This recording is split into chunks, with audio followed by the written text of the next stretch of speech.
Hello, friends and subscribers. This is Danielson, wishing you a happy Thanksgiving this November 2016. It's been such a journey already since Evil Idol, sponsored by Chilling Tales, and I wanted to take this moment to thank each and every one of you by doing a special semi-live reading of a Nosleep tale for this holiday evening, featuring, with respect, my vocal imitation of the Nosleep podcast's creator, David Cummings.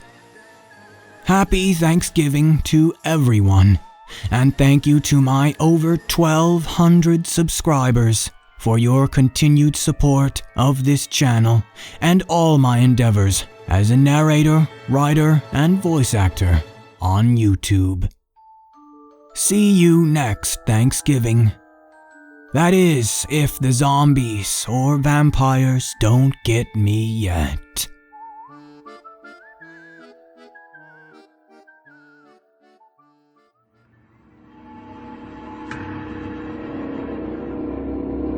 Horror Readings by Danielson.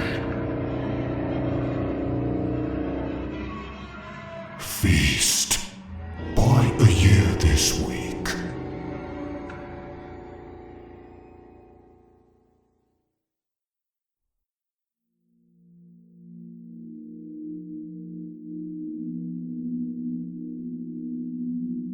Thanksgiving was always my favorite holiday. I had never eaten turkey outside the end of November, but year after year I gulped it down by the pound for a day, then followed it up with epic portions of green bean casserole and mounds upon mounds of what amounted to sweet potatoes and a shitload of brown sugar and butter. And of course that was always followed up with at least a half a dozen different types of pie.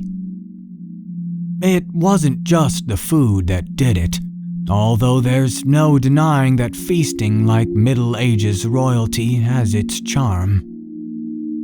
Thanksgiving was always more than a normal meal for me.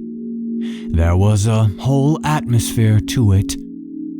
Waking up early, by my teenage standards, and making snarky comments about parade floats and balloons with my little brother Max. Leaves crunching under our feet as we tossed a football in the crisp autumn air, when we inevitably got kicked out of the house for being in Mom's way. Listening to Pop and Nana tell us the same stories they had last year, and the year before, and every year as far back as I can remember. But it didn't matter. Those stories were part of the tradition, and we poked and prodded with questions to make sure we got them all if one of them managed to slip through the cracks.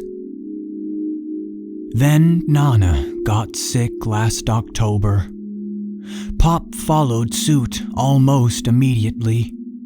We knew they had to be going downhill fast when Mom canceled Thanksgiving because she had to focus on them. She didn't want us to see them on their way out. She wanted our last memories of them to be as their usual spry, witty selves, rather than the helpless, flailing people they'd surely become. I'm guessing she didn't want us to see her breaking either, so Max and I ended up going to Aunt Dottie's for Thanksgiving. Mom hadn't talked to Aunt Dottie in years. She wasn't technically family. She had been married to my mom's brother before he died, but she was all Mom had besides us, Nana and Pop. Desperate times, desperate measures, I guess. We hadn't seen Aunt Dottie in 10 years, since I was in kindergarten, and Max was barely forming coherent sentences. We hadn't even heard about her again until Nana and Pop got sick, but we still knew her mousy face and crooked smile the second we saw her waiting at the train station. We rode back to her house, a nondescript mass of wood and brick in the middle of nowhere, in the most awkward, protracted silence ever. She didn't want to hear about Mom or Nana or Pop, and she glared at me and Max when we tried to just talk to each other. None of that mattered once we got to her house, though. The smell of sweet potatoes and pumpkin pie filled the air. A massive golden turkey sat waiting for us. There was way more food than the three of us could ever hope to eat, even if I went for a personal record on turkey consumption, which I fully intended to do. It was as close to perfect as this holiday could be without Mom, Nana, and Pop to share it with. I reached for a roll to get started, but Aunt Dottie slapped my hand and pushed me away from the table. "Not without your cousin," she said. "He's downstairs."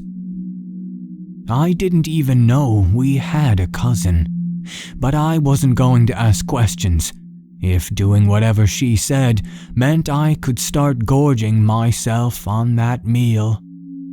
I thought it was a little weird, since there were only 2 places at the table, but I figured maybe she'd forgotten about me and Max and needed to get the table set for us while we were getting our cousin.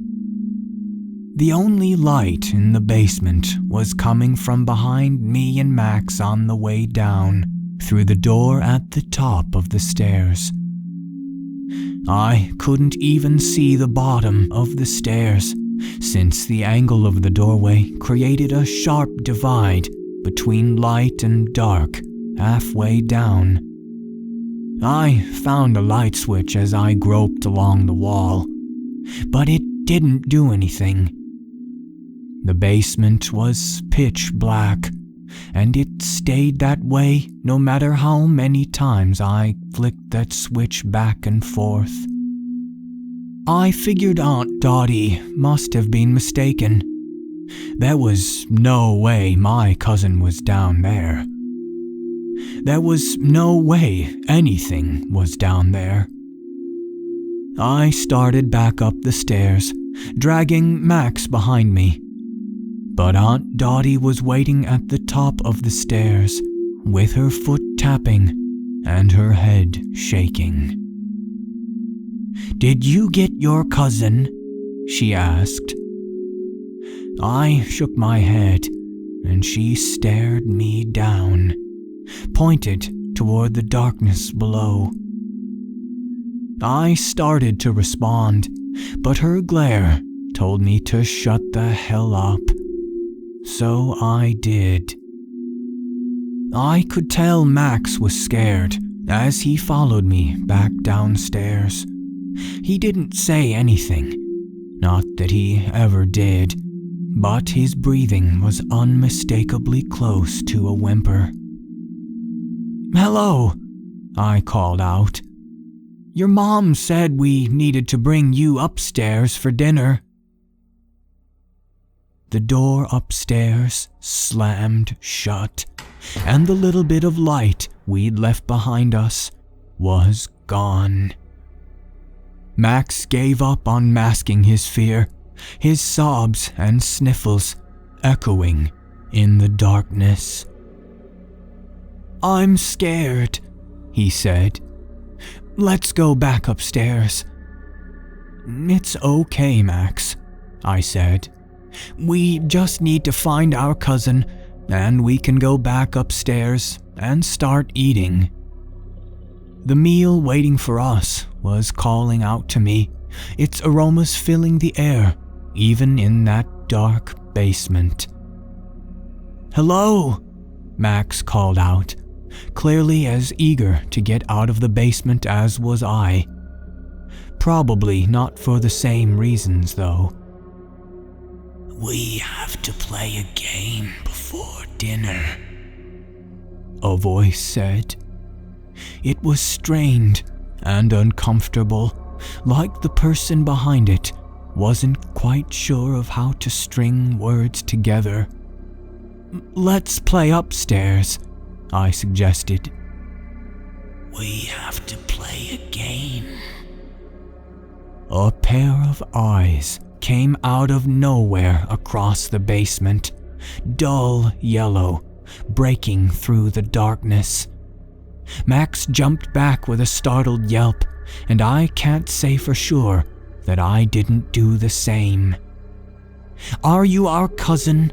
I asked. The eyes moved slowly up and down in what I assumed was a nod. Then they crept towards us, and I had all I could to hold Max in place as the smells of Thanksgiving were replaced by a putrid odor so dense I nearly threw up on the spot. "Are you ready to play?" he asked. I nodded, still unable to see anything more than the yellow eyes. "What are we going to play?" I asked. "Feast." "Like what your mom has upstairs?" I asked. The eyes moved up and down again, and a guttural noise escaped from my cousin, somewhere between a hack and a laugh. Then he put his face right against mine, sniffing the air around me. I felt a cold hand press against my cheek, force my head to the side. Then I felt what seemed like wet sandpaper scrape from my jaw to my cheek. His tongue. I tried to shove him away, but his grip was too tight for me to get away. So I just stood there, shaking and crying, my hand wrapped around Max's. My cousin backed away from me, took a step to the side, took a step toward Max. "Leave him alone," I said, the words coming out far closer to those of a scared child than the protective big brother I wanted to be. Max choked on his tears as the eyes moved towards him, as my cousin sniffed at the air around him and licked his cheek. I wanted to stop my cousin, to fight back, but I was too scared to move. "This one," my cousin said. Then Max was yanked from my grip, a quick scream silenced almost instantly with a thunderous thud on the concrete floor. I finally built up the nerve to lunge at my cousin, but I was on my back, my head spinning before I could even process what I was going to do. Those yellow eyes seemed to look down at me, unblinking. "This one," he said again. Then he disappeared into the basement, dragging Max behind him. I tried to reach for Max. I tried to call out for him, but I felt myself moved away from the darkness, moving toward the stairs. "You found your cousin," Aunt Dottie said, as she dragged me out of the basement and into the living room.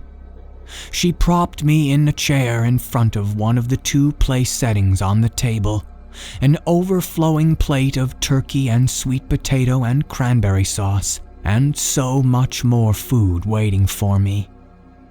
"Aren't you going to eat?" she asked. "Your mother said Thanksgiving was your favorite holiday, and I went to a lot of trouble to put this together for you." I couldn't respond. I couldn't react. I was numb. "He has his feast," she said, as she slipped a forkful of turkey toward my mouth. "Now you can have yours." And I did.